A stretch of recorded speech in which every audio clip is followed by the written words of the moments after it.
Patricia del Río.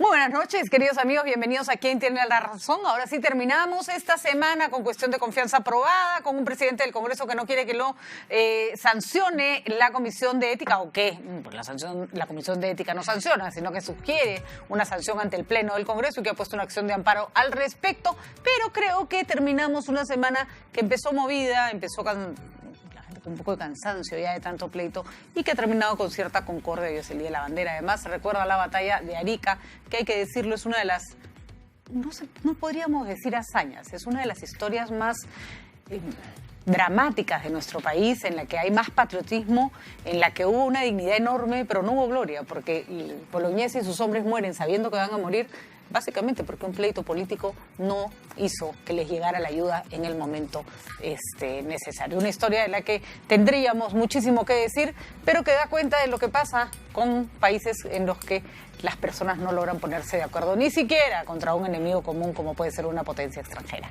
Estamos ahora con los congresistas Víctor Andrés García Belaunde, de Acción Popular. Víctor Andrés, buenas noches. Buenas noches. Jorge del Castillo de Lapra y el congresista César Vázquez, congresista de Alianza por el Progreso. Buenas noches. Muchas gracias por estar acá. Importante fecha, ¿no? Amigo Bolognesi, no sé, es uno de los héroes, creo que Grau es un héroe muy, muy reconocido, pero la historia de Bolognesi no todo el mundo la conoce con todos sus detalles, su historia es muy dramática, ¿no? Bueno, yo creo que, y además aprovechando lo de Bolognesi, que ha sido mal recordado, lamentablemente por el presidente Vizcarra, mal asesorado, un discurso leído, yo recuerdo que el discurso leído de Bustamante y Rivero cuando se inauguró el monumento a Grau fue extraordinario. 3 días se aisló el presidente Bustamante para hacer el discurso, pero los 3 días parado el gobierno han pasado, pero lo que ha quedado es el discurso a Grau, que fue magnífico. Y en el caso de Bolognesi, claro, es una inmolación, hay que darse cuenta que eran 1.660 soldados contra 6.700, una proporción casi de 6-1, inclusive mayor proporción de lo que pudo tener Napoleón en Waterloo. O sea que la derrota estaba cantada antes de empezar. Y además recordemos, Vitocho, que ya se había tomado Tacna y se había tomado Tarapacá. Entonces, Arica se había quedado totalmente aislado. Totalmente, casi no tenía mucho sentido ni defenderla. Eso hay que estudiarlo mucho, porque la pregunta es por qué en Tacna se pudo ganar la batalla y faltaron los 1.600 hombres que estaban en Arica, ¿no? O sea, es un tema que hay que analizarlo. Y los de Leiva, que nunca llegaron. Nunca llegó Leiva, y los telegramas de Bolognesi son una tragedia. Pero ¿no? yo quiero resaltar, porque hoy día, a raíz de lo del señor Vizcarra, el error que ha cometido el gazapo de meter ahí a Sáenz Peña como muerto y estaba vivísimo. Recordemos que en el discurso del señor Vizcarra menciona quienes simularon y menciona a Sáenz Peña, que es un argentino, que estaba... un héroe olvidado, prácticamente. Un héroe olvidado que además que no tenía nada que hacer ahí se queda y no se rinde, pero no se murió en la batalla. No murió, a los que mueren nomás a veces Sí, pero no tan olvidado porque tiene avenidas y calles, en el Callao. Sí, pero por esa gente conoce quién es Sáenz Peña. Y Sáenz Peña tiene un discurso precioso cuando viene en época de Pardo a inaugurar el monumento Bolognesi. Sí, así es. Hay que leer el discurso, es una pieza extraordinaria. Y lo aclaman, la gente lo aclama, hay 20.000, 30.000 personas aclamándolo el año 5 viene, ¿no? Y está Cáceres presente también. Bueno, pero volviendo al tema de Bolognesi, porque, y aprovecho esto, Patricia, si me permites, para recordar lo siguiente, la gente recoge en Bolognesi una carta famosa que se dice que él escribió en el cual decía a su mujer, no pidas nada de mí o por mí, porque van a pensar que mi muerte o mi sacrificio tuvo un precio. Esa carta es apócrifa. Bueno, hay muchos documentos, hay muchas cosas que en las guerras suelen crearse alrededor de los personajes, pero la hazaña... la hazaña es extraordinaria y esa carta no le añade ni le quita absolutamente nada. Es interesante. Pero no hay que referirse a ella porque es apócrifa. De acuerdo, hay que sacarla... Eso fue falsificada por un falsificador histórico que se llamaba Luis Humberto Delgado. Qué buen dato, porque además Bolognesi no necesita la carta para ser un gran hombre. ¿Y sabes por qué es apócrifa? Primero, porque está mal hecha toda la redacción y en segundo lugar, una cosa elemental. Bolognesi estaba separado de su mujer hace 30 años. No le podía mandar una carta cuando tenía un nuevo compromiso y los hijos de ese nuevo compromiso estaban con él en Arica. Entonces, era Recordemos que era un general retirado que regresa para pelear, ¿no? Y Así es. Y bueno, el gobierno de Piero Larue le hizo un favor dejándolo tirado en Arica. Pero ¿no? Finalmente, ya que me ha dado esta licencia, Patricia, finalmente en Arica se dan muestras de heroísmo extraordinarias. La otra muestra de heroísmo extraordinaria es la de Alfonso Ugarte. Que además era un chico joven, ¿no? Joven, talentoso, millonario, que está yéndose a Europa a estudiar, que regresa, que arma un batallón. Que estaba comprometido para casarse. Oye, estaba ¿no? comprometido. Le manda una carta a la novia preciosa. Que no es apócrifa. Que no es apócrifa. Y lo cual le dice, como yo me he comprometido a casarme contigo y no voy a llegar porque he muerto, si he recibido esta carta, yo he muerto, quiero dejarte 10,000 pesos o 2,000 soles para reparar el daño que te he hecho en ofrecerte un matrimonio que no puedo cumplir. No, es una belleza. No, y Alfonso Ugarte además crea un ejército, un batallón privado con su plata, los arma con su plata. Así es. No, la historia es magnífica porque lo del último cartucho, que también dicen a veces que es una frase que se dio o no se dio, más allá de que se dijo o no. Esa frase sí es cierta porque es un cable. Es un cable. Y es no es un discurso, es un cable. Y saben que se van a morir. Eso lo reconoce inclusive Vicuña Maquena en su libro. Él habla de la misma frase, ¿no? Sí. Tengo deberes sagrados que cumplir hasta el último cartucho. Entonces, eso es un hecho cierto. Ahora, lo coincido con Víctor Andrés, este dislate hoy día del presidente. Es una mala información, y eso es lo peligroso es lo siguiente. ¿Quién le hizo ese discurso al presidente? Pero no puede permitir exponer al presidente de esa manera, ¿no? No puede. Minutos antes, el ministro de Defensa había dado la versión correcta. Inclusive dijo, en 1905 estaba acá, Sáenz Peña inaugurando este monumento, y 5 minutos después el presidente dice que Sáenz Peña se ha muerto. Y también lo mata a Varela, Marcelino Varela, que muere 9 años después, ¿no? Entonces, pero lo peor de todo es que acaba de salir un video de la PCM, qué pena estar tratando de llamarlo al primer ministro, no han podido comunicar, en la que ponen unas imágenes de la batalla de Arica, pero hay unas tropas con la bandera española, ¿no? Entonces, hoy día ha sido pues un día al revés. Con Ayacucho, con la bandera de Ayacucho. Claro. Es de campeonato el asunto. Entonces, lo que da cuenta de que hay historias que merecen ser otra vez contadas. O hay asesores muy malos, Patricia, Así es, que no saben la historia del Perú, ¿no? Porque si a mí alguien me pone un discurso por delante, con datos erróneos, flagrantes, pues yo no leo eso, lo corrijo, lo dejo de lado, evidentemente. En tiempos como este creo que hace muy, muy necesario recordar estas historias bien contadas, por supuesto, por las autoridades para, por lo menos motivar a nuestra nueva generación, nuestra juventud, sobre todo, lo que es el amor patrio, ¿no? No todas las historias de héroes y de guerra y de héroes en guerra son buenas, a veces hay mucho invento en general en el mundo para tratar de disfrazar derrota, pero la de Bolognesi es un historión. Es un historión y es un héroe al que yo le tengo un particular cariño. A Grau también, pero Grau ya está ampliamente reconocido. Yo creo que la figura de Bolognesi hay que explicarla mejor, porque se enfrentó a una guerra que sabía iba a perder. Y eso a veces le pasa también a los políticos. Afrontan guerras que se inmolan. Y hoy día vamos a hablar de, después de que nos hemos permitido esta conversación que me parece utilísima, y gracias por ayudarnos con sus conocimientos, vamos a conversar lo que pasa con el congresista Daniel Salaverry, presidente del Congreso, que está en una situación particularmente complicada. La Comisión de Ética lo investiga por hechos que existen, que en cierto sentido efectivamente se han probado que su origen ha sido espurio, ha sido falso, pero sobre los que él como jefe de despacho tiene cierta responsabilidad. ¿Esa responsabilidad lo alcanza para ser sancionado con 120 días de suspensión? No sé. La verdad que eso lo tiene que decidir el Pleno cuando eso se someta a Pleno. Pero el señor Salaverry ha decidido poner una acción de amparo al respecto y ha dicho frases tan polémicas como la siguiente. ¿La tenemos, Catalina? Lo haga de manera imparcial y objetiva. ¿Cómo pueden ser objetivos e imparciales congresistas que hace muy poco me han firmado una moción de censura para sacarme de la presidencia? Ahí no hay ningún tipo de imparcialidad. ¿A quién le queda alguna duda de que hace mucho que Fuerza Popular me quiere ver, igual el APRA, fuera de la mesa directiva?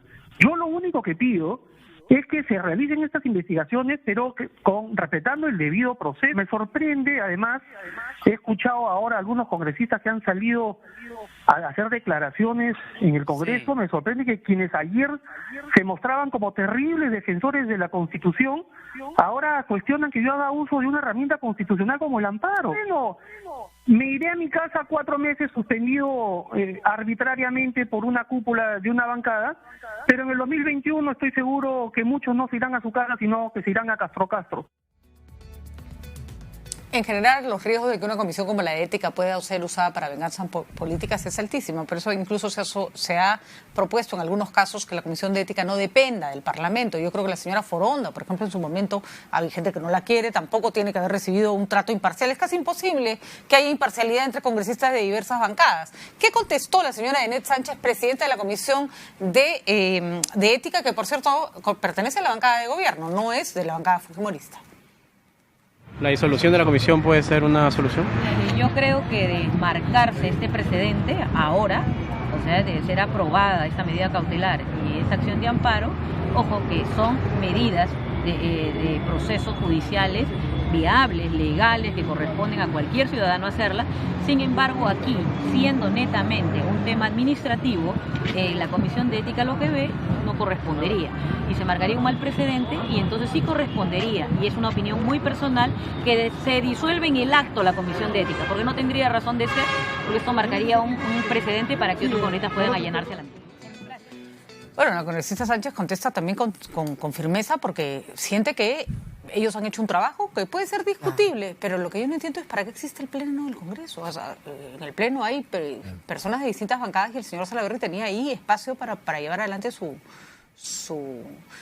posición. Pero a ver, Víctor Andrés, a ver, tu opinión al respecto. ¿Es válido el uso de estos mecanismos? Yo respeto mucho a la institución presidencial en general, ¿no? Y la institución presidencial del Congreso también, y creo que hay que respetar los mandatos, ¿no? Y Salaverry debe acabar su mandato, y creo que ha sido una precipitación quizás buscar sacarlo, ¿no? Porque las no cosas... tiene mucho sentido, hay que dejarlo que termine, sí, ¿no? Sí, yo estoy de acuerdo. En general, de todas las presidencias, inclusive hasta de comisiones, los mandatos hay que conservarlos hasta el final, salvo muerte o fallecimiento. Yo reemplacé a Javier Díaz Canseco, por ejemplo, cuando él falleció en la presidencia de la Comisión de Relaciones Exteriores, pero fue ante un fallecimiento, pero si no, me parece que no es procedente. Acá hay varios temas que yo quiero decir. Pero en primer lugar, yo personalmente siempre, en los años y muchos que tengo en el Congreso, siempre me he opuesto o no he alentado, no me ha gustado que congresisas de diversas bancadas recurran al Poder Judicial para buscar hacer correcciones a sanciones o a leyes, etcétera, que se puedan producir. Inclusive defendí a Javier Díaz Canseco cuando se le puso esta sanción, que a mi modo de ver fue injusta, pero sin embargo no me pareció viable que él recurra luego al Poder Judicial, aunque lo ganó, por supuesto, después, pero, en fin, no estuve muy de acuerdo con eso, éramos de la misma bancada en ese momento. O sea, en general, no me gusta que otro poder del Estado se meta en cosas internas del Congreso, sobre todo cosas internas que están cargadas siempre de tinte político, siempre tinte político, y por lo tanto, hay excesos también, por supuesto que sí, hay errores. Lo de la Foronda que acabas de mencionar, por ejemplo, me parece que una exageración. Yo creo que eso está mal. Pero en el caso de él, desde su punto de vista, yo creo que él tiene todo el derecho de reclamar, pero no sé si sea procedente, porque normalmente su domicilio, él es un funcionario público, su domicilio está en Lima. Él es la Comisión de Ética que ha hecho esta recomendación está en Lima. El agraviado o el agravante o el afectado o el denunciado están en Lima. Entonces, hacerlo en Trujillo me parece que es algo totalmente improcedente. No creo que tenga éxito. ¿Hubiera votado por su suspensión si se hubiera puesto a voto esta semana, por ejemplo? No. Yo personalmente no conozco la denuncia, no la he revisado, no sé en qué términos está. Hay gente que dice que cree que está muy bien fundamentada, pero yo no la conozco. Hoy se ha tenido que estudiarla para revisarla, pero en principio no, por el solamente hecho de que hay que esperar, a mi modo, que termine su plazo, ¿no? Además están sustentadas el hecho de que las firmas presentadas en esos informes han sido falsificadas, ¿no? Y si de pronto eso como exceso, sancionar a alguien éticamente por haber caído en una trampa. Pero la denuncia existe y es seria, y lo menos que se puede pedir es que se discuta. Jorge. Mira, faltan 40 días para que acabe todo este proceso y se elija el nuevo presidente. Menos de 40 días, me parece. Menos, claro. Sí. Por ahí estamos. Uh-huh. Entonces... ¿Y 10 días que acabe la legislatura? ¿O sí, menos de 10? Sí. Entonces, remover al presidente con el mismo criterio que rechazamos el cambio de las comisiones, que hubo abstención y fue una forma de rechazo, y votamos todas las bancadas en ese sentido. Yo creo que no es conducente estar inestabilizando al Congreso, ¿no? Así como si alguien me dijera vamos a pedir la vacancia del presidente de la República, yo también estaría en contra, salvo que después hay una causa contundente, ¿no? Pero por razones políticas, por entreveros de otro tipo, no creo que sea lo más conveniente. Eso por un lado. Tampoco es conveniente que el señor Salaverry enjuicie al Congreso, una especie de Vidaurre contra Vidaurre, ¿no? Porque finalmente el representante legal del Congreso es él, ¿no? Exactamente. Entonces, ¿cómo es esto que se demanda? ¿Es viable que demande una comisión? Yo no sé, francamente, ¿no? Es un poco como jalado los pelos. Claro. Además, está claro que lo que le preocupa al señor Salaverry no es irse a su casa pasado mañana. Tiene pensado dirigir posiblemente una nueva mesa directiva. Y sus aspiraciones son absolutamente válidas, pero si el contexto le resulta adverso, no puede echar mano de todas las triquiñuelas legales para seguir aferrándose a un cargo que de repente ya no le corresponde. El que ¿no? respira, aspira, ¿no es cierto? Entonces, yo creo que él debiera quedarse un poco más tranquilo. Esa votación de antes de ayer fue un revés muy grave para él, ¿no? Él mismo forzó una situación que no le convenía. Y se le pidió, no lo ponga, tranquilo. Va, adelante, se fue de cara. No está actuando con sensatez, más allá de que se pueda sentir perseguido o un poco acosado, inestable, ¿no? emocionalmente. Yo creo que el mejor consejo que le podemos dar, señor presidente del Congreso, usted nos representa a todos, no tiene que decir que cuando el 2021 se van tantos a la cárcel, no me parece una frase prudente a estas alturas. En todo caso que singularice, ¿no? O sea, si quiere dar ese mensaje que diga fulano, mengano y se... Entonces hay que bajar. ¿no?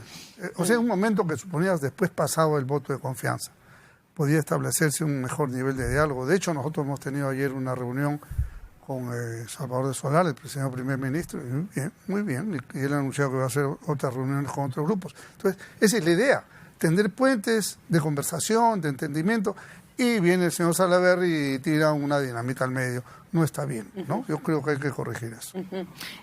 A ver, congresista Vázquez. Bueno, para nosotros yo creo que las palabras vertidas por Salaverry como presidente del Congreso son, creo, absolutamente inadecuadas, ¿no?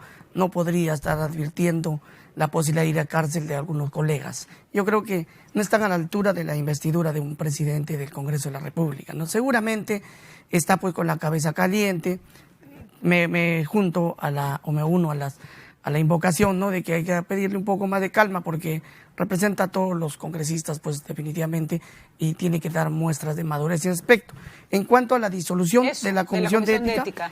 Yo creo que como que sí y que no. A ver, ¿qué parte sí, qué parte no? La parte que sí, digo, obviamente, si se atiende la medida pedida en el Poder Judicial, la acción de amparo, va a quedar un mal precedente, ¿no es cierto? Muchos otros colegas que se sientan también sancionados en ética van a acudir. Así es, y se van a salvar. Entonces, allí tendría razón la congresista Yanez Sánchez al decir que si va a salir estas medidas, mejor que se cierre la Comisión de Ética, no tendría sentido. Y ahí creo que razón no le falta. Y por el otro lado, digo que no, porque obviamente si es que no se atiende, ¿no? Y si es que la Comisión de Ética, por ejemplo, toma algunas medidas para mejorar, esta oportunidad puede servir precisamente para ajustar esas tuercas que faltan. Por ejemplo, el tema de la pluralidad que necesita esta comisión, que la misma presidenta de la comisión lo estaba pidiendo antes. Presentó un proyecto en esta línea para que los miembros de la Comisión de Ética sean uno por cada bancada. Entonces ahí se evitaría el sesgo político que está reclamando ahorita Salaverry, porque es conocido pues, que tiene un enfrentamiento abierto con Fuerza Popular, y mientras siga en esta comisión una distribución proporcional, ellos van a seguir teniendo el número suficiente para aplastar a sus enemigos en esa comisión. Ahora, entonces, ojo que ese es un riesgo que siempre se va a correr pero una comisión. Pero si ponen uno por cada bancada, ese riesgo va a disminuir casi a cero, ¿no? Porque ya no va a haber, pues no se van a poner todos de acuerdo. Entonces no debiera ser una comisión que tenga, que su conformación vaya de acuerdo a la proporcional. Así es. Mira, eso es un buen punto. Uno por bancada. Eso es un buen punto. Y creo que ¿no? esa es una propuesta que e ya incluso se ha podría hecho. incluir. Oye, pero perdón como... un ratito, pero los hechos son los hechos. Claro. O sea, a margen del caso Salaverry, en cualquier otro caso no pueden votar de acuerdo a la simpatía política. Pero estamos en un foro político, Jorge, y tú sabes que los hechos entonces, son entonces busquemos el se organismo. dan los excesos porque los hechos son se los hechos, es aprovechan una de frase los linda, votos, pero que a ¿no? la hora que tú quieres usar los hechos para tergiversar hechos o forzar hechos, porque Entonces, eso además, es romper la ética. Por eso. Pero además esta por favor, medida, estamos hablando Patricia, de gente a la que le importa un pepino blindarse con el Congreso, o sea, no... Justo estas medidas también van a advertir a que se pueda seguir, creo que las exigencias mínimas de un debido proceso, porque a veces se saltean pues por el apasionamiento Ahí tienen un aspecto de reforma que puede ser interesante, porque no podemos negar que la Comisión de Ética, con el altísimo grado de discrecionalidad que tiene, ha usado históricamente, ¿no? En este caso ha sido... Perdón, ha sido más evidente. Lapicero por tierra. Pero incluso se pueden sancionar a personas para evitar que estén en determinadas votaciones si es que quieren. O sea, una comisión con esa fortaleza en manos inescrupulosas que siempre pueden pasar es demasiado, ¿no? Creo que antes no había, ¿no? A ver, no, nunca había comisión de ética. Antes no había. Pero miren, en cuanto a la denuncia que lo había hecho en Trujillo, yo sí ahí discrepo con mi doctor Andrés, ¿no? Porque jurídicamente la acción de amparo es válida. Le corresponde a él, como ciudadano, si considera que hay un derecho que se le está vulnerando, recurrir a esto, la ley lo permite. Pero eso, Ahora, huele a juez del Cono Norte. pues, pero políticamente, francamente. políticamente, obviamente, debe anteponer él su representatividad como presidente del Congreso. Que ponen acciones de amparo. Sí, pero eso la ley lo Yauli, permite. Sí, no, pero por no eso todo digo, lo que permite la ley está bien. Así es, O sea, jurídicamente es legal, no es todo lo que válido, es legal es pero ético, políticamente para es empezar. inadecuado. No, además no todo lo que es creo legal es ético, ¿no? Sí se puede porque dice la ley cuando se puede presentar en donde registra su domicilio, ¿no? Y el domicilio de él es en la libertad. Que viva acá, esa es otra cosa, es la residencia, ¿no? Entonces, puede ser, pero creo que políticamente, pues no está bien que un presidente del Congreso, por defender su pellejo individual, ponga en riesgo a toda una institución que le está obligado a defender. Lo de Trujillo en realidad no ha hecho nada ilegal, estoy totalmente de acuerdo, pues algo feito, ¿no? Sí, no se ve bien. Yo agradezco mucho que el doctor Vázquez, que es médico, me corrija a mí que soy abogado.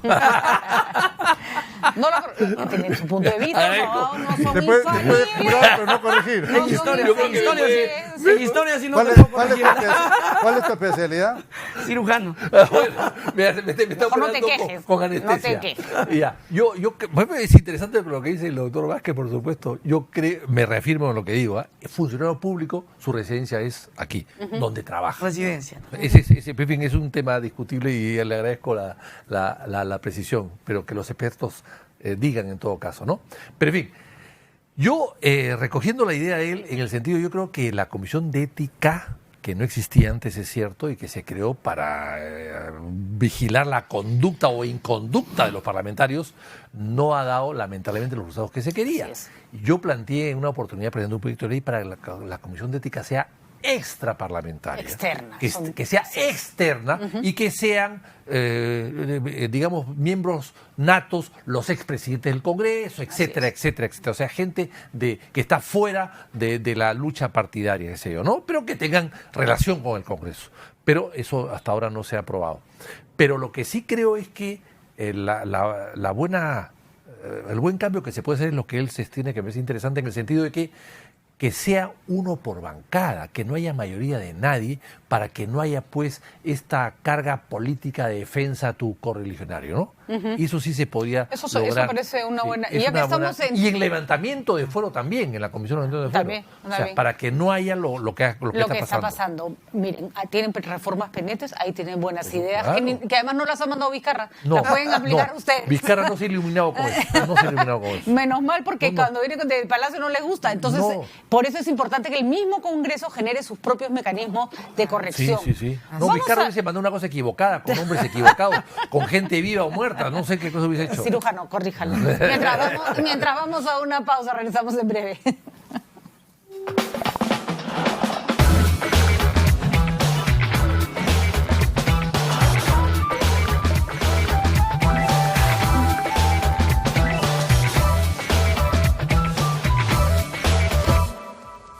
Nunca pensamos que caminar tanto nos iba a llevar tan lejos. Pero con paso firme, hoy nuestros planes se fueron realizando con distintos pensamientos. Con planes pequeños, medianos y cada vez más grandes. Y es que todo empezó con la idea de nuestros padres. Nos enseñaron que para crecer, el respaldo es importante. Saca tu crédito en esta campaña y juntos lucharemos por una sonrisa. Gracias, papás. Caja Arequipa, impulsando tu bienestar. Según la leyenda, vivía en el mar una criatura más grande que un dinosaurio. Sus cantos alegraban el mar y a pesar de ser diferente, era amigo de todos. Nuestros antepasados la llamaban la ballena azul. Muchas especies pueden ser solo historias si no cuidamos nuestros mares. Sé responsable, protejamos el futuro ahora. Celebremos el 8 de junio, el Día Mundial de los Océanos. Océanos Saludables es una campaña de Pesquera Taza y RPP.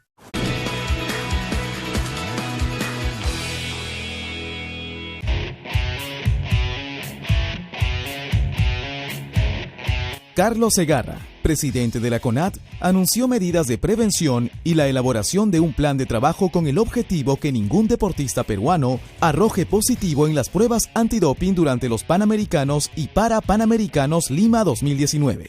La CONADE realizará un total de 350 pruebas a deportistas nacionales, previo al inicio de los Juegos Lima 2019. Esto para evitar los casos que se presentaron en Toronto 2015, donde Perú perdió 2 medallas, una de oro y otra de plata.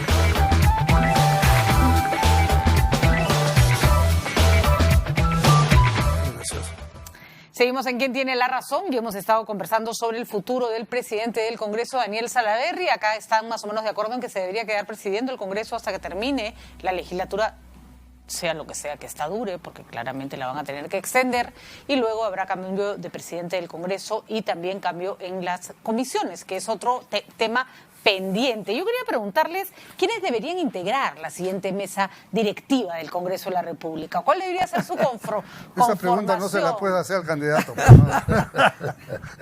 Yo me abstengo a opinar. Imagínate que no postulas. No lo sé qué va a pasar. Digamos, es complicado, falta mucho tiempo. Planteemos las cosas de otra manera. Salaverry no es una representante de Fuerza Popular porque él se alejó de Fuerza Popular, pero sí fue elegido como parte de una fórmula de Fuerza Popular. Sí. Entonces, en ese sentido, Fuerza Popular ha tenido todas las mesas directivas del Congreso desde que empezó este gobierno. Exacto.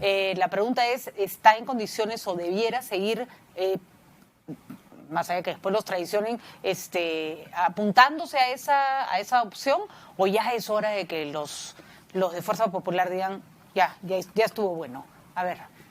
Bueno, nosotros creemos que lo ideal sería que otro grupo distinto, Fuerza Popular, pueda manejar. Eso es lo ideal, ¿no? Pero obviamente estamos convencidos, primero, de que quien debe ser presidente de esta mesa directiva para el periodo legislativo próximo tiene que ser pues un congresista que dialogue, que sepa mantener tolerancia en momentos de crisis, que no tenga además una posición partidaria o una consigna ya ideológica que perturbe el diálogo, ¿no? O que aumente la confrontación. Hoy necesitamos un presidente del Congreso que sea capaz de sentarse a conversar con el Ejecutivo para solucionar las crisis, sin que eso signifique, obviamente, subordinación o se doblegue. Necesitamos, obviamente, un presidente con experiencia, con muñeca, con personalidad también, para poder mantener, creo que la tranquilidad en momentos de tensión, porque es un Congreso que tiene una notable polarización por momentos y una situación de enfrentamiento que necesita de una muñeca experimentada allí. Nosotros como Alianza para el Progreso estamos también interesados en participar en esa mesa directiva, pero estamos a la espera, ¿no? ¿Cómo van las candidaturas? Yo creo, por ejemplo, que Víctor Andrés es un candidato que cumple esos perfiles, un buen candidato. ¿Ustedes estarían dispuestos a ir con Vitocho en una mesa directiva? No hemos conversado todavía, pero nos parece un buen candidato, como nos parece, por ejemplo, Juan Cheput, como el propio Juan Cheput está con ganas, ¿no? Además ha también. empezado ya su chamba, yo creo que hay gente, se acercó al Ejecutivo. Hay gente experimentada, ¿no? Don Jorge, también el propio Daniel no lo ha hecho mal, al final resultó ser una sorpresa agradable, ¿no? Para nosotros, porque rompió la dictadura de que tanto nos quejábamos y abrió una oportunidad de equilibrio democrático. Entonces, hay creo que suficiente buena cantidad de congresistas con ese perfil y esperemos que se animen a postular y nosotros obviamente creo que estamos, si tienen ese perfil, dispuestos a trabajar con ellos. En todo caso, si hubiera una propuesta de Fuerza Popular, ¿la acompañarían? Fuerza Popular, en general como bloque, creo que ha actuado de espaldas, ¿no? a lo que el país quiere, a lo que la institución necesita.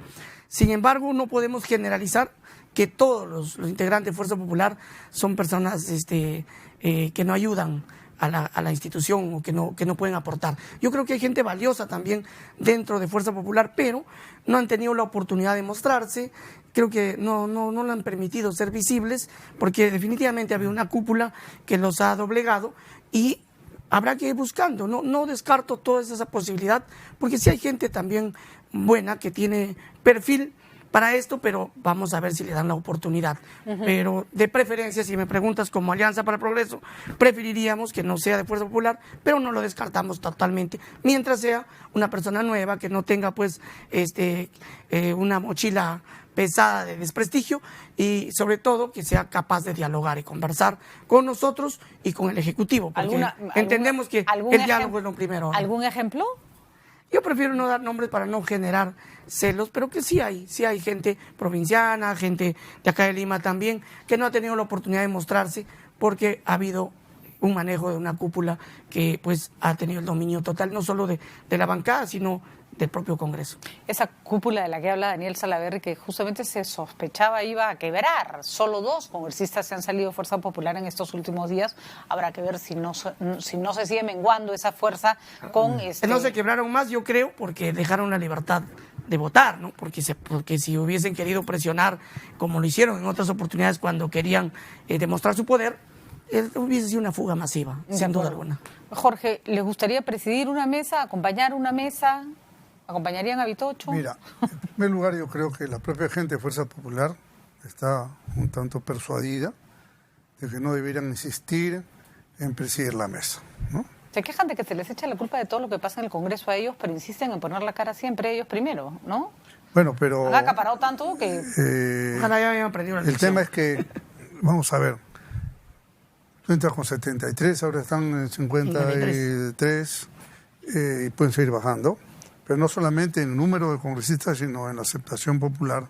¿Por qué? Porque han habido un error tras otro, así, en cadena, ¿no? Entonces, y en la construcción del Congreso han habido, yo creo que, muchos problemas, y insisto en que los veo persuadidos, o me da la impresión de que ellos no deberían presidir. Ahora eso no quiere decir que se las tengan que excluir en una fórmula. Pueden formar parte de otras mesas. ¿No es cierto? Y evidentemente creo que hay que sentarse en la mesa, hay que conversar, hay que tener una agenda parlamentaria. Ahora, si se van a una mesa ustedes con ellos, después no se quejen de lo de la Alianza Morista. Hemos votado bien distinto de ellos el otro día. Entonces yo tendría que hablar, hay una alianza de, no sé... con Fuji vizcarrista, ¿no? ¿Cierto? Bueno, por eso pues. Faltan datos para cuando se trata de Lapra sí le cargan el San Benito. No, cuando se trata de otros. Lo que pasa, Jorge, es que tampoco vamos a negar que hay un comportamiento en el que Lapra y el fujimorismo, vamos a decirlo elegantemente, han coincidido durante mucho tiempo. Pero nosotros no tenemos interés en estar en la mesa. Eso será una consecuencia de una conversación que tiene que ser más amplia, como dice el doctor Vázquez, tiene una cosa más amplia, más convocante, ¿no? De acuerdo. Amarrarse con un grupo, eso no tiene sentido. Acá hay que ir en una cosa plural que marque la cancha con una agenda legislativa. Hemos estado 3 años sin agenda legislativa. Que el 70% de las leyes eran saludos a la bandera, cosas que no sirven para nada. No, y las que se han es increíble. Las que se han aprobado últimamente era como para que les mandaran más leyes de parte del Ejecutivo. Y las anteriores peor. Víctor Cho, si te excluyes del discurso, nos aburrimos en la conversación. Así que te voy a hacer preguntas desde otra perspectiva. Por ejemplo, Acción Popular votó sin darle voto de confianza al Ejecutivo y sus razones eran absolutamente válidas y respetables. También es un grupo democrático que va a aceptar la decisión de la mayoría. Divididos. ¿A la última votación te refieres? Sí, a la del voto de confianza, ¿no? Ya, es que yo voté en contra del voto de confianza y mi bancada fue a favor del voto de confianza. O sea, nos dividimos el voto, lamentablemente, pero eso es una realidad y estuvimos de acuerdo en hacer eso antes, ¿no? Porque como no nos pusimos de acuerdo, quedamos en libertad. Se dejó a conciencia de cada uno. De acuerdo. Salvador del Solar ha empezado un intento de generar vínculos con el Congreso, lo cual es absolutamente necesario para una reforma. Totalmente necesario. Y ya era hora de que algún premier se tomara el trabajo de hacerlo. En una eventual candidatura... Cuando otros lo han querido hacer, no lo han dejado. A César de Villanueva le cortaron las alas. Sí. En honor a la verdad. Es verdad, pero también creo que había varias... La historia es más complicada que simplemente no los dejaron. En el caso de toda la época Kuczynski, yo sí estoy de acuerdo que la cosa era inviable. César Villanueva tenía sus propios problemas también, ¿no? Decidió trabajar con una bancada con la que después decidió ya no trabajar y se le complicó el panorama. Pero algún día analizaremos con más detalle. Él sabe más que nosotros. Sí, aquí está. Sí. Esa bancada presente. Así es. Abandonó su propia bancada para unirse a otra a la que después... regresó como el hijo pródigo. Y ya estaba todo un poco dañado. Pero en una eventual presidencia del Congreso que presidieras, Víctor Cho, que no es para nada improbable, ¿cuál sería tu relación con el Ejecutivo? Buena. Yo me llevo muy bien con todos ellos, de manera individual, digamos. No me queda la menor duda que te reirías y se tomarías un café, pero en la materia de trabajo conjunto, ¿no? Yo me llevo con todos bien, pero claro, tengo discrepancias, por supuesto, ¿no? Pero eso no significa que las discrepancias te pueden llevar a la enemistad, ¿no? Ni a la adversidad en absoluto. Pero, por ejemplo, no poner temas en agenda. Hoy día, por ejemplo, hemos discutido, es interesante lo de hoy día, hemos discutido en la cuestión de Constitución el tema de los impedimentos para ser candidato al Congreso o a un cargo político. El presidente o el señor ministro o el gobierno han planteado la modificación de un artículo de la Constitución, creo que es el artículo 34, que nada tiene que ver, porque estamos hablando de voto de los militares. ¿Qué tienen que ver los civiles con los militares y los cargos? O sea, hay nada que ver. Y se le hemos explicado al ministro y he entendido perfectamente bien, que nosotros, como Acción Popular y yo, personalmente, desde el 2011 he presentado 3 proyectos de leyes parecidos para impedir que cualquiera pueda llegar al Congreso. Que tiene 3, no 1, 3, desde el 11 hasta la fecha. Y no se han debatido, y no se han aprobado. Y se requieren o cambio de la ley electoral, o cambio del reglamento, o otra ley por ahí que hemos visto. Pero no se requiere cambio en la Constitución. Y les he dicho, si se aprueba esto, lo mío, o lo más parecido, lo que dicen ustedes, y nos ponemos de acuerdo, y se aprueba esto mañana o pasado, a partir de la próxima semana nadie puede pretender un cargo público, o defensor, Tribunal Constitucional, Poder Judicial, Ministerio Público, etcétera, etcétera, etcétera, con antecedentes, con procesos y con juicios. Eso se pone en vigencia en 2 días, 3 días, y no esperamos un cambio de la Constitución que va a entrar en vigencia en 2021. Y si colisiona con la Constitución, será el Tribunal Constitucional quien tenga que decirlo, y entonces se plantearía un cambio constitucional para que la ley siga para adelante, ¿no? Y entonces lo he entendido perfectamente bien porque la pregunta es, un presidente del Congreso no solo tiene que llevarse bien en términos sociales, sino es el que, más allá de sus aspiraciones personales, estamos viendo lo complicado que resulta, por ejemplo, cuando uno pone el tema personal por delante, en el caso Salaverry, que ni siquiera convoca pleno, ¿no es cierto? Tiene que hacer lo que hay que hacer, aunque no esté de acuerdo. Esa es la pregunta, ¿no? Las discrepancias llevarían a, por ejemplo, no dejar influir en una agenda legislativa que entorpezca una reforma. Es una buena pregunta. Primero, que le estamos hablando simplemente de una hipótesis que probablemente no se realice, pero en fin. ¿Por qué? ¿Qué falta de fe en uno mismo? Pero es hipótesis. Sí, pero lo que yo te quiero decir es lo siguiente. El presidente del Congreso tiene que representar al Congreso en su conjunto, a todas las bancadas en general. En primer lugar. En segundo lugar, tiene que fortalecer y defender su fuero, estamos de acuerdo. Y en tercer lugar, tiene que tener lazos importantes, puentes importantes con los otros poderes del Estado. No puede enfrentarse abiertamente a ninguno, salvo pues por una cosa de cierre del Congreso quizás, o algo muy grave, que le pueda llevar a esa situación. Pero en principio, el presidente del Congreso tiene que fomentar la democracia y la gobernabilidad. Las posibilidades de que continúe Salaverry después de estos problemas que está teniendo internamente, ¿han disminuido considerablemente en las últimas semanas? Yo creo que sí están debilitando su posibilidad, pero tampoco lo podemos dar por muerto, ¿no? Porque en el Pleno, si el Pleno, por ejemplo, lo salva de este tema de la sanción ética, estaría demostrando que tiene un espacio no solamente en el grupo de antifujimorismo, sino también dentro del propio fujimorismo, y eso creo que muy por el contrario lo podría hasta fortalecer, ¿no? Entonces yo creo que él debería tomar el riesgo de atreverse y ponerlo en el Pleno a ver cómo va. Sobre todo que fue un hombre que demostró que sabe hacer política. Sí, Entonces, claro. ¿por qué escudarse en argucias judiciales cuando él políticamente puede revertir su situación si esta es injusta o es producto de una persecución? Yo creo que tuvo... Aprendió en el APRA. Sí, de hecho.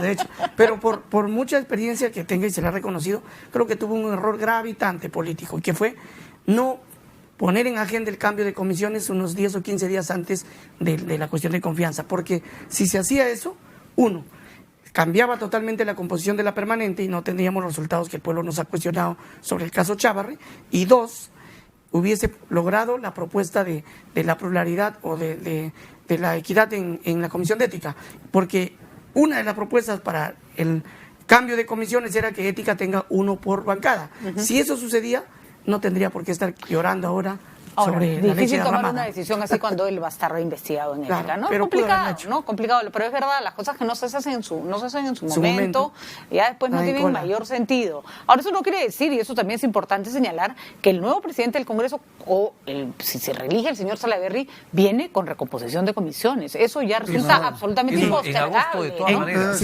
Ante cualquier presidente. En agosto, de todas maneras. De todas maneras.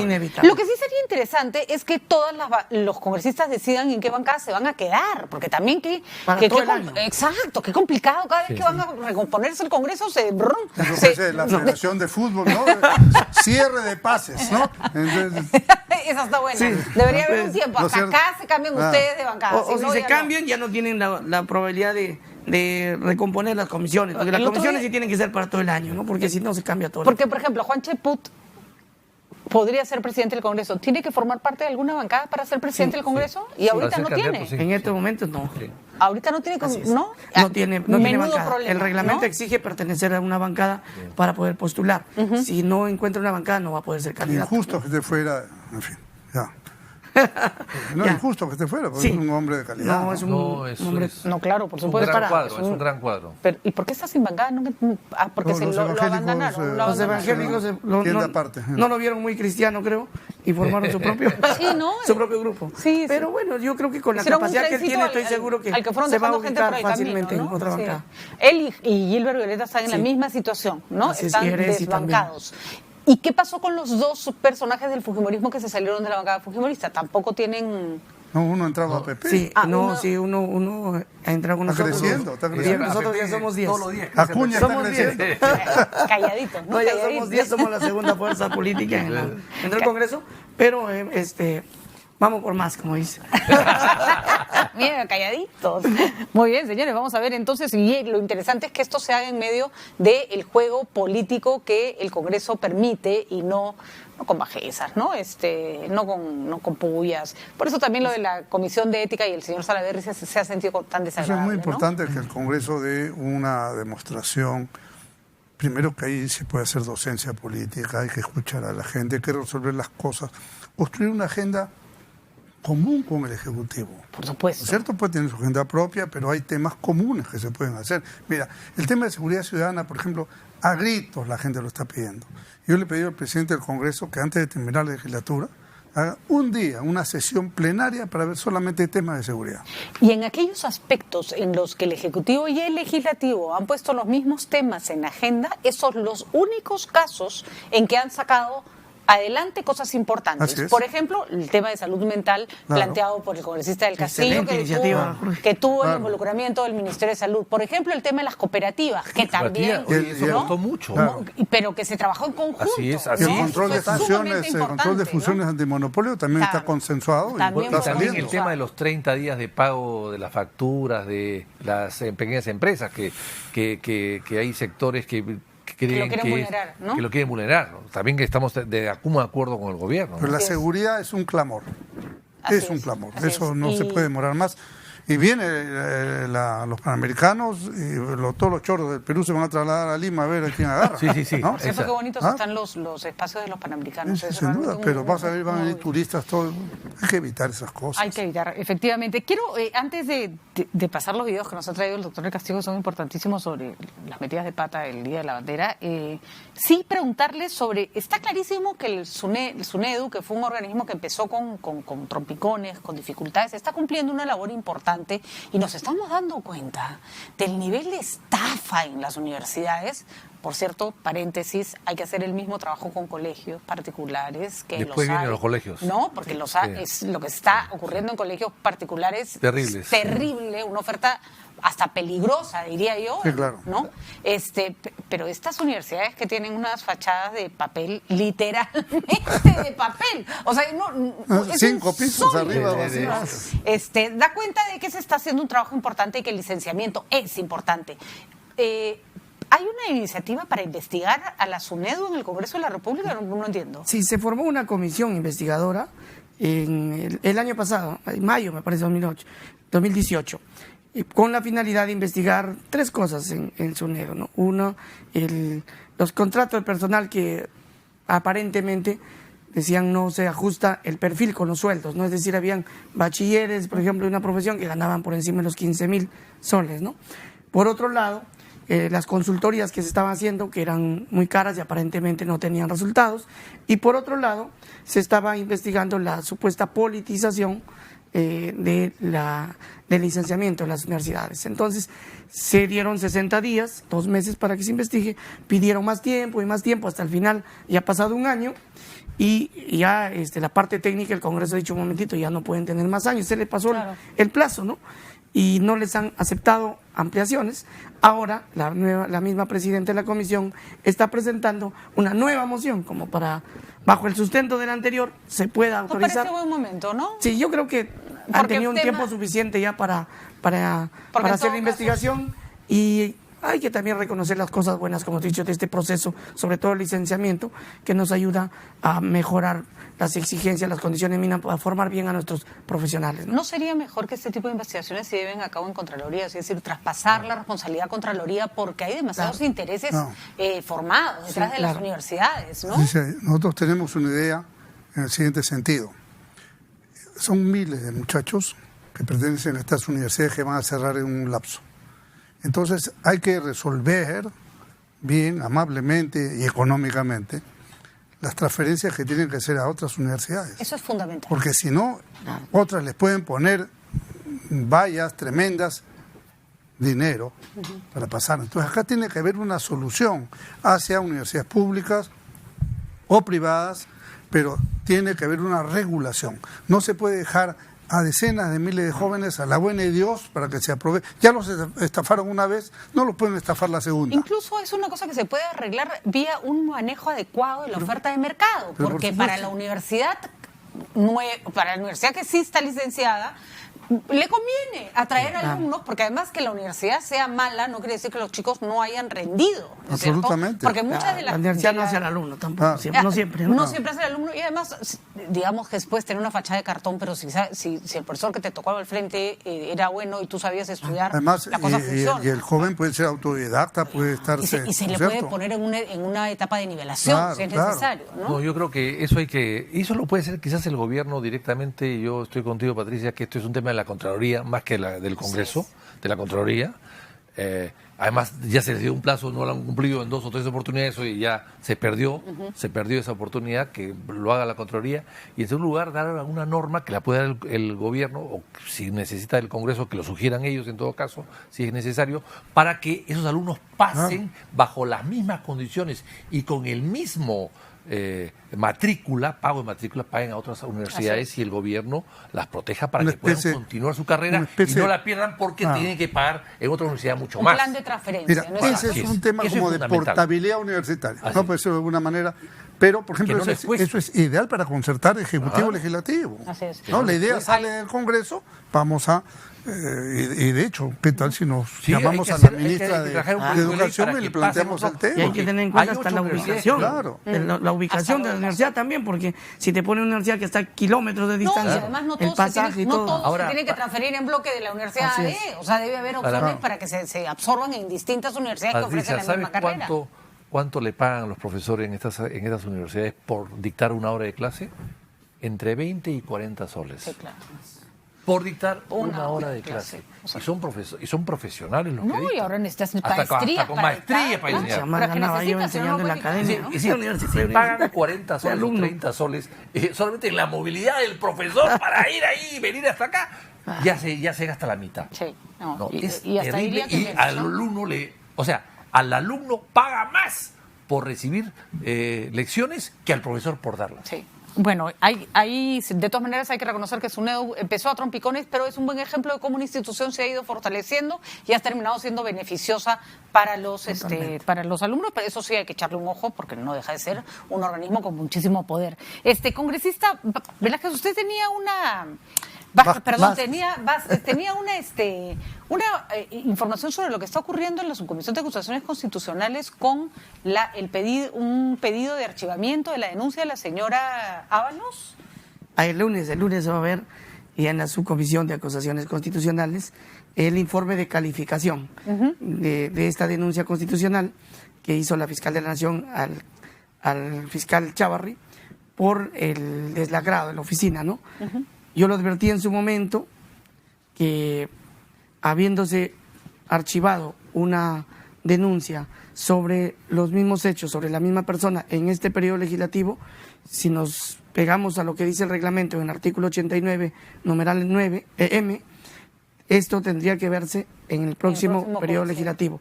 Bueno, parece que la presión mediática quizás ganó en la subcomisión, que se decidió priorizar, y se priorizó el tema, ¿no? Yo me abstuve por las razones que expongo, más por razones técnicas, no porque no quisiera que se vea el tema Chávarri, pero ahora la subcomisión, la parte técnica, en estricto cumplimiento del reglamento, está declarando improcedente precisamente 2 de los 3 delitos que la fiscal denunciaba, y los 2 más graves, ¿no? Encubrimiento real y encubrimiento personal, y solamente está declarando procedente un delito nuevo que no se había acusado en la denuncia que se archivó, que es el delito de conservación del objeto, ¿no? De identidad del objeto, pero eso en calidad de instigación. Eso ya se votó, eso es lo que se pone a votación. Claro, pero ese delito que pasaría, si de acuerdo al reglamento, tiene entre 2 a 4 años nada más. Pero pregunto, esta decisión que está tomando la subcomisión, ¿se vota? Se va a debatir y votar el lunes. Este lunes.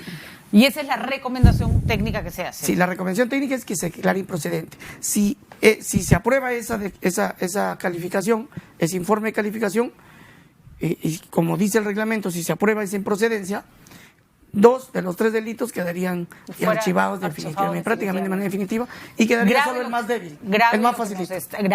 Lo que nos está diciendo, se viene entonces otra discusión grave, porque a veces nos ganan los apasionamientos por quedar bien con la tribuna, y nos seguimos el debido proceso y terminamos favoreciendo a una persona muy cuestionada.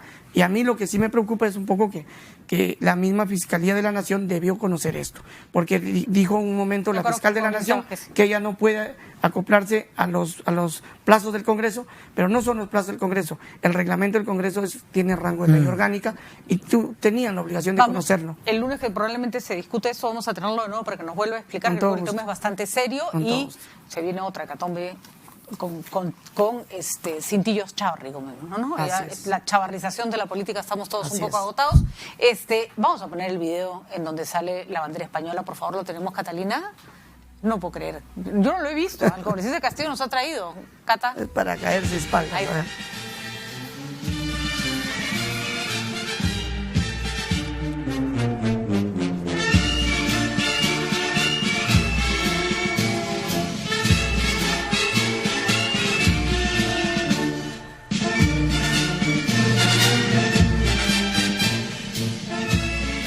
Pero ¿cómo va a ser?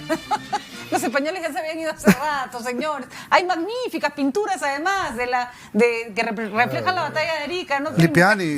No, pero... Lipiani, claro. Y finalmente tenemos también el lapsus de Vizcarra o el mal asesoramiento del presidente Vizcarra, dando por muerto al Sáenz Peña, que no murió en la batalla de Arica. Y a Varela, son dos. ¿No? A dos los mató, efectivamente. Que habían sido tomados prisioneros y que fueron liberados un tiempo después. ¿Tenemos las declaraciones, Catalina? Del gran coronel Francisco Bolognesi, y pese a la superioridad numérica del enemigo, nuestros soldados defendieron Arica con las más grandes muestras de valentía